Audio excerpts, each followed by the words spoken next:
एक बार जो जुड़ गया जन्म जन्मांतर तक भी उसका पीछा नहीं छोड़ते। ये भगवान की कृपा ही है।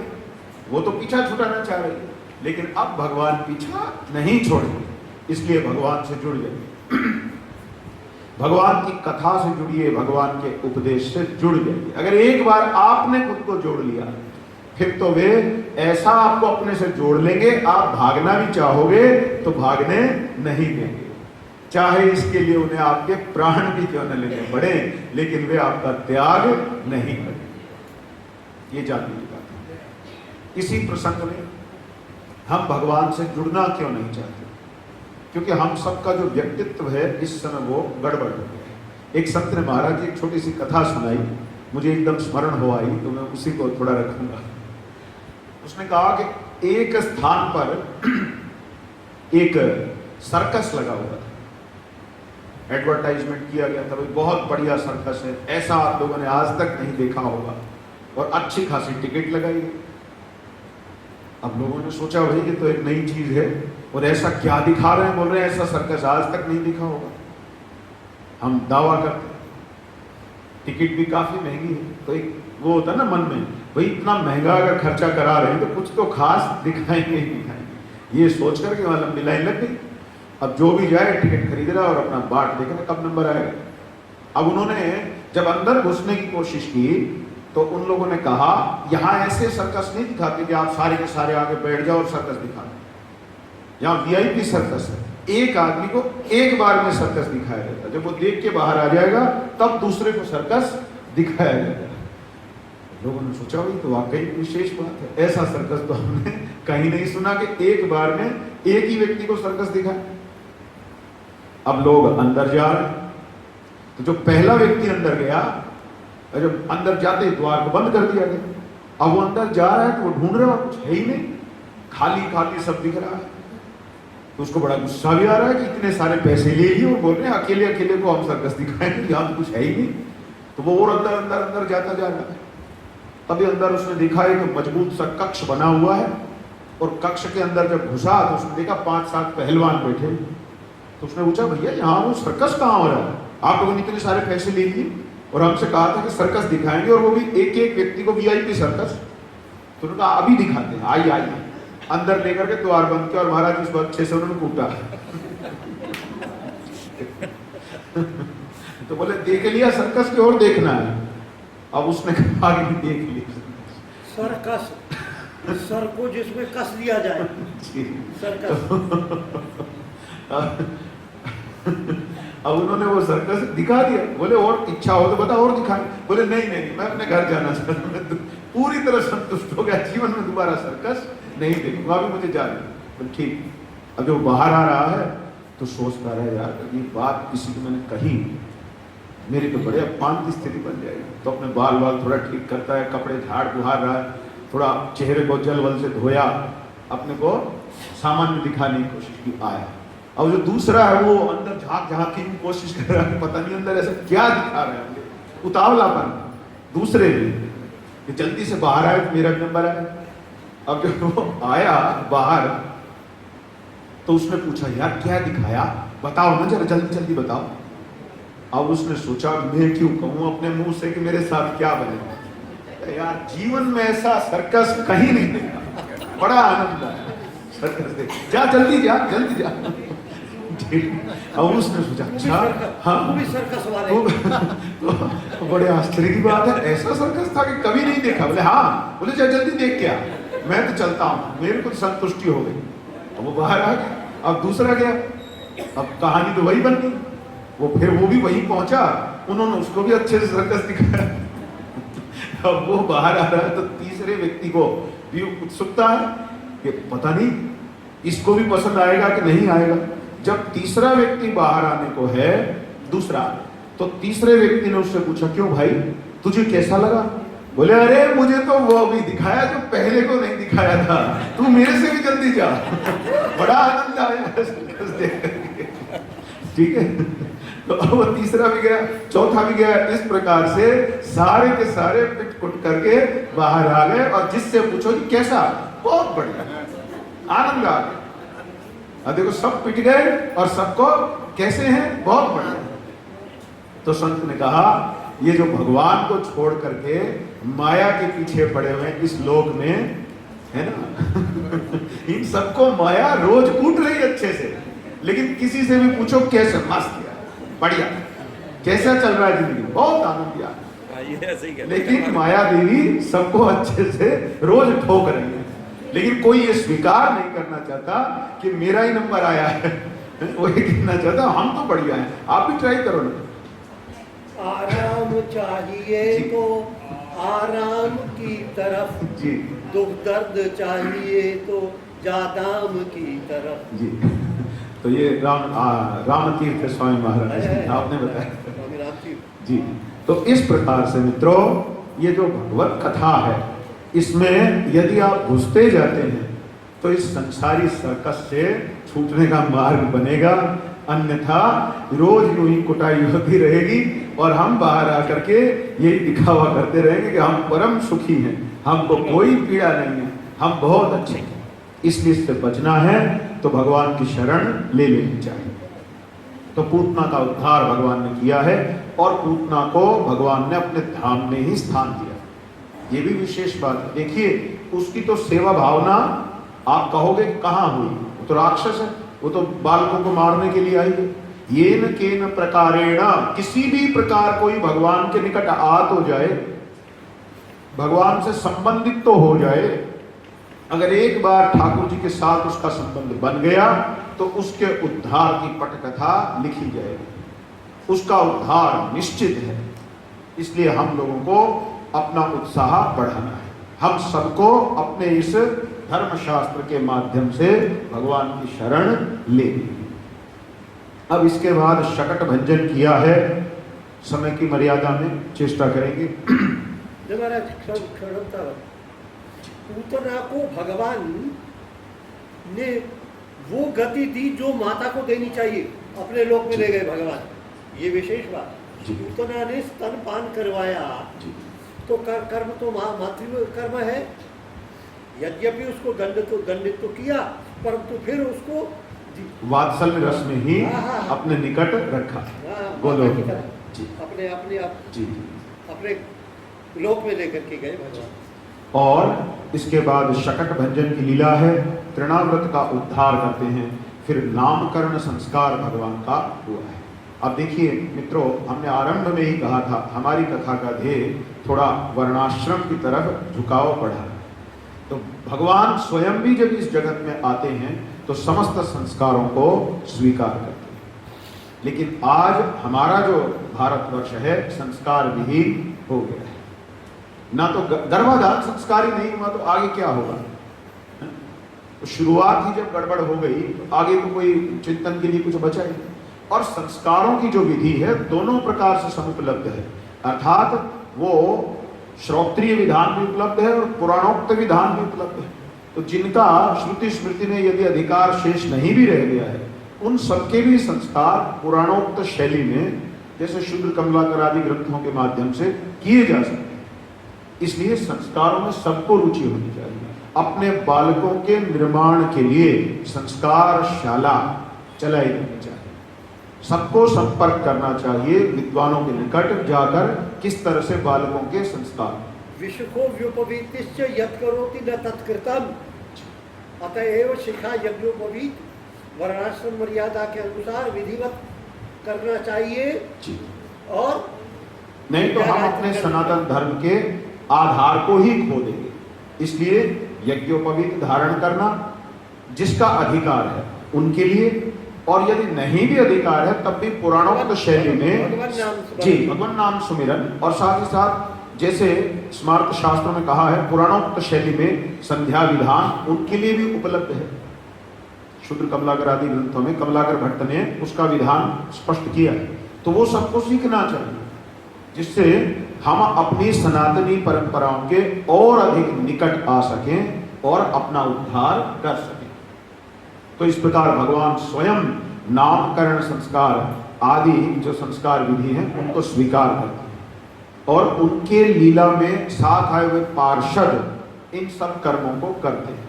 तो भगवत कथा हमें ऐसा भी पाठ नहीं पढ़ा रही है कि बस भगवान को स्मरण कर रहे हो तो अपने संस्कार, अपनी संस्कृति इत्यादि का त्याग कर, बल्कि वो तो उसे और सशक्त करती है कि किस प्रकार से हम अपने संस्कारों से, अपनी संस्कृति से और अधिक जुड़े। यदि नहीं जुड़े तो हम भगवत प्राप्ति कैसे करेंगे? हमारी जो परंपरा है उसमें वास्तव में नाम के अपराध के रूप में माना है। यदि हम संस्कारों को एक तरफ पटक करके केवल भगवान भगवान करते रहें और जो शास्त्रीय प्रक्रिया है उससे बचते रहें तो ये तो नाम के अपराध के तुल्य कर्म हो जाएगा। इसलिए अवश्य ही हम संस्कार और संस्कृति को स्वीकार करते हुए आगे बढ़े। नामापराधा दश, नामापराधा दश। पद्म पुराण के अंदर पाताल खंड में हमारे 25वें अध्याय में इन सब का उपदेश दिया गया है और इन 10 नाम अपराधों से बचना सबके लिए आवश्यक है। सन्निंदा सतीनाम वैभव कथा श्रीशेषयो भेदति अश्रद्धा श्रुतिशास्त्र दैशितिकराम नाम्यर्थवाद भ्रमः नामास्तीति निषिद्ध वृत्ति विहितः त्यागो ही धर्मांतरै। जी, त्यागो ही धर्मांतर, इसी में यहाँ ये प्रसंग नामापराधादश। तो ये 10 नामापराध में भी है। 10 नामापराध जी, है। पूरा हम लोग नाम भजन तो करते रहें लेकिन धर्म के सिद्धांतों का पालन न करें तो इस प्रकार हमारे नाम का भी फल गड़बड़ा जाएगा। और नाम 10 लक्षण है वो बताओ ना हमें। नहीं, वो हम तभी बताते हैं जब कोई नाम में श्रद्धालु है, जब कोई नाम करता है। साधनात्मक पक्ष सभा के मध्य नहीं गाए जा सकते, उसमें समस्या है। कोई अधिकारी है और कोई अधिकारी नहीं है।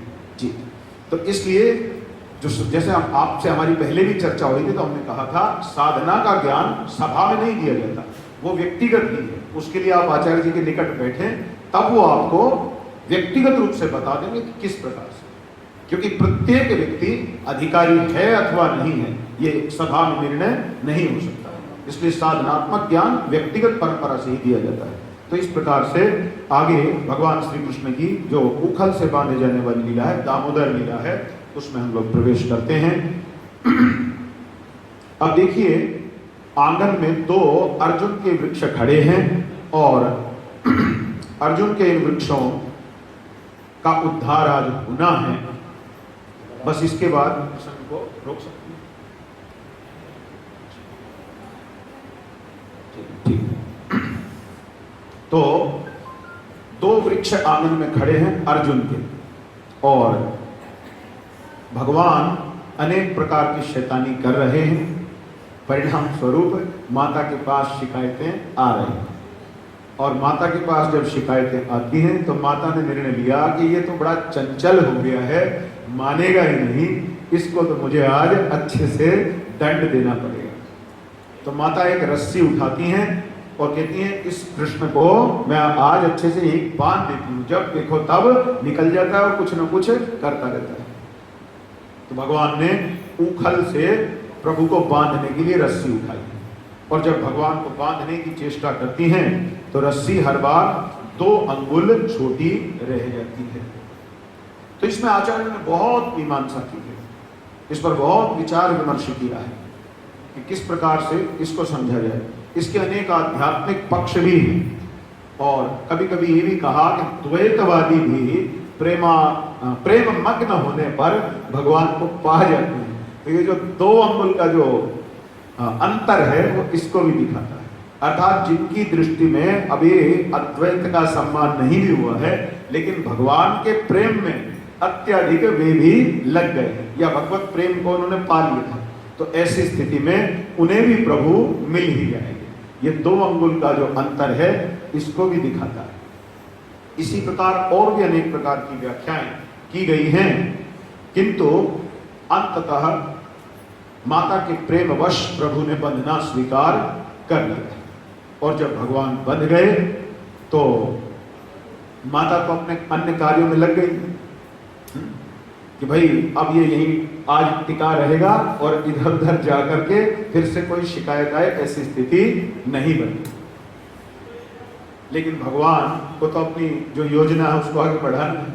भगवान ने धीरे धीरे इस उखल को ही खींचना शुरू किया है यमल एक जोड़ा भी होता है और अर्जुन यानी अर्जुन के दो वृक्ष थे यमला।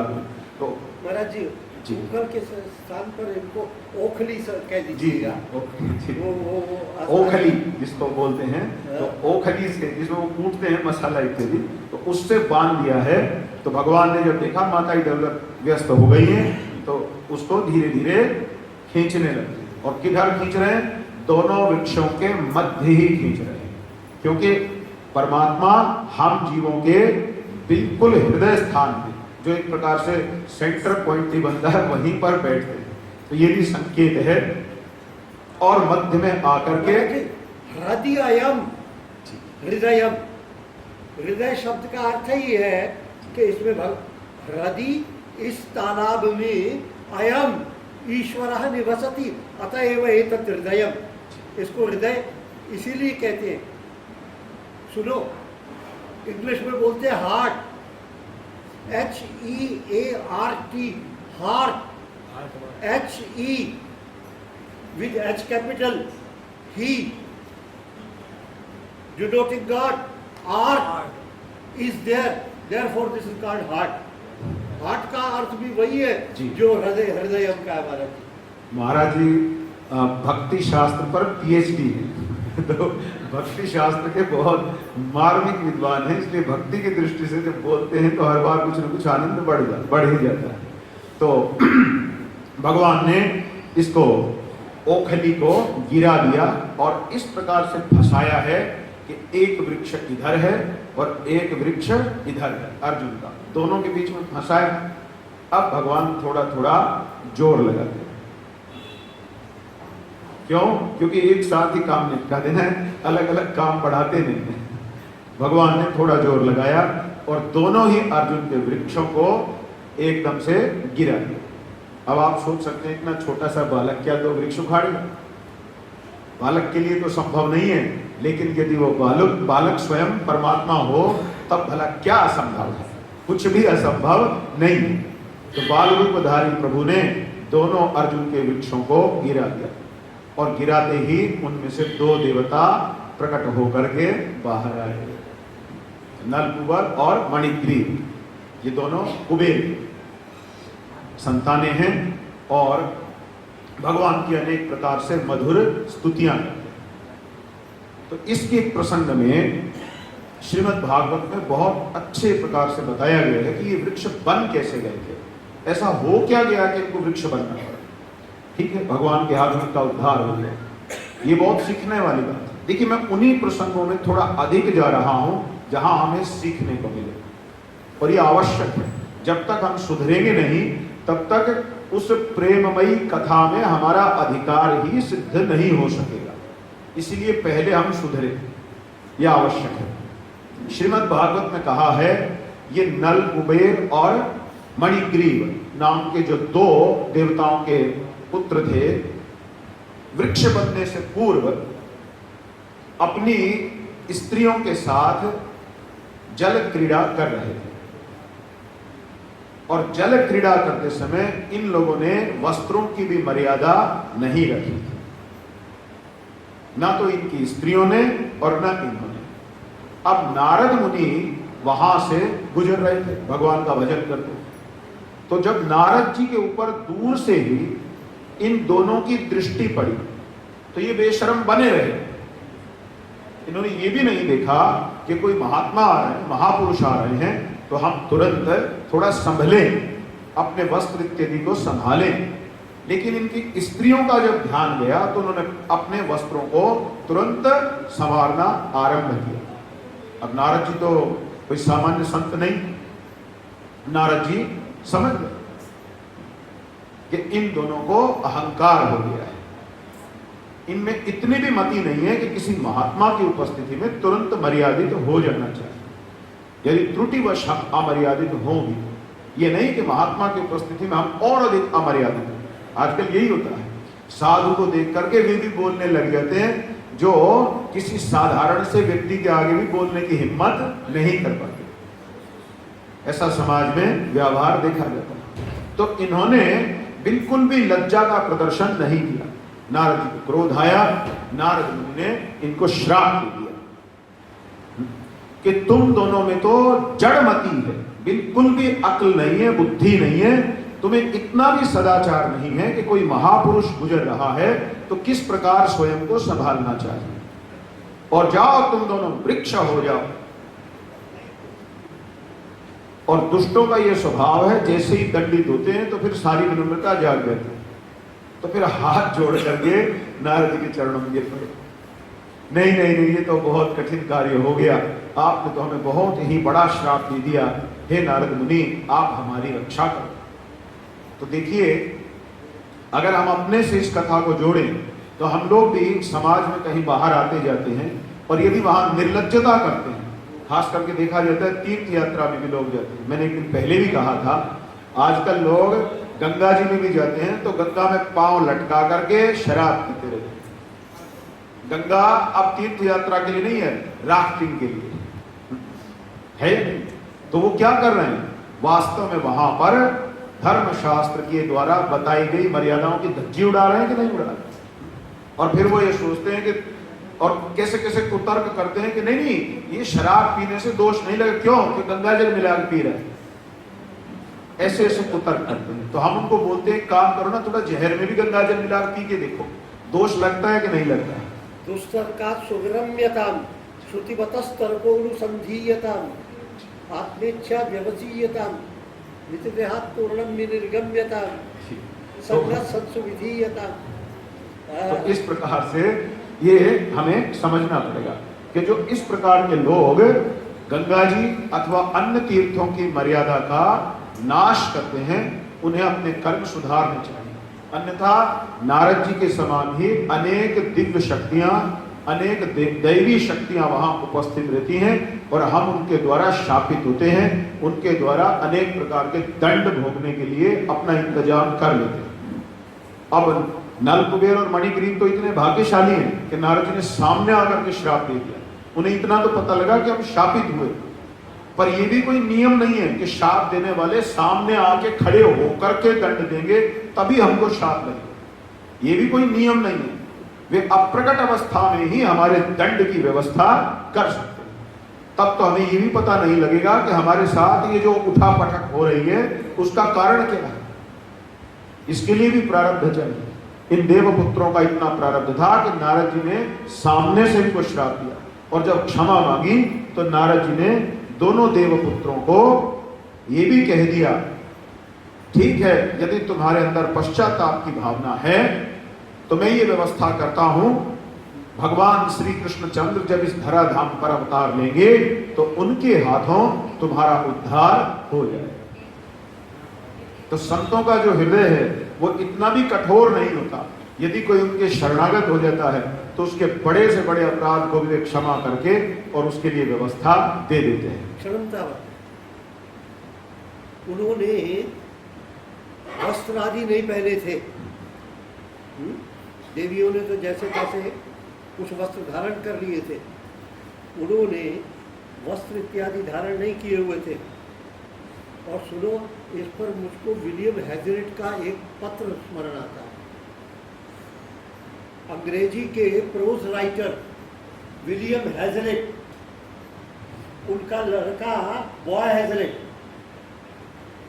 उनका एक पत्र हमने भी कभी अपनी क्लासेस में पढ़ा था,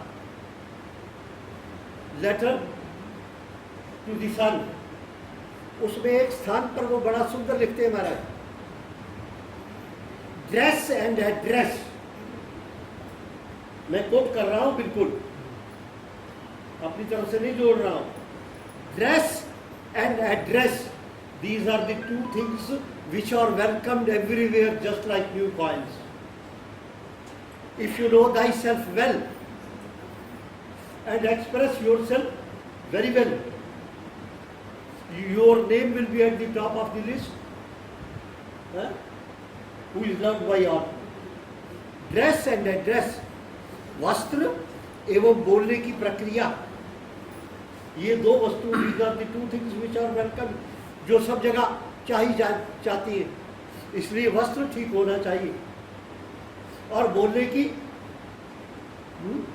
वो जो जैसा महाराज अभी आपने कहा, वो लोग गंगा जी में जाकर के अपवित्र वस्तु रखते हैं, ठंडी करते हैं, जी और वो उसको पीते हैं और फिर वो कहते हैं कि ना, dress and address, these are the two things which are welcomed everywhere, just like new coins. If you know thyself well, and dress yourself properly, your name will be at the top of the list whom God loves, like that of Abu bin Adam. ये William हैजरेट का मैंने उसकी पुस्तक